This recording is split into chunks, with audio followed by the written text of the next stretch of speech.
Hi friends అందరికీ ఈరోజు Telangana style bagar rice ఎలా చేయాలో చూపిస్తాను. ఈ బగార్ రైస్ మటన్లోకైనా, చికెన్లోకైనా, పన్నీర్ కర్రీలోకైనా టేస్ట్ సూపర్గా ఉంటుంది. ఎలా చేయాలో చూపిస్తాను, చూసేయండి. ముందుగా స్టవ్ వెలిగించుకొని కుక్కర్ పెట్టుకొని 2 స్పూన్ల ఆయిల్ వేసుకోవాలి.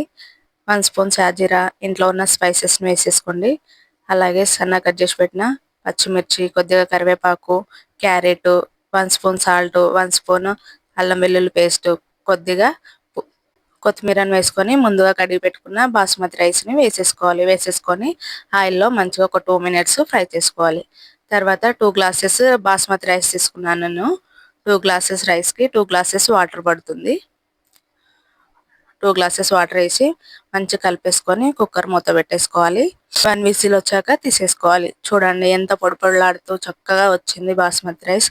మీరు కూడా ఇలానే చేసుకోండి, టేస్ట్ బాగుంటుంది. వీడియో నచ్చితే లైక్ చేయండి, షేర్ చేయండి, సబ్స్క్రైబ్ చేయండి. బాయ్ అండి.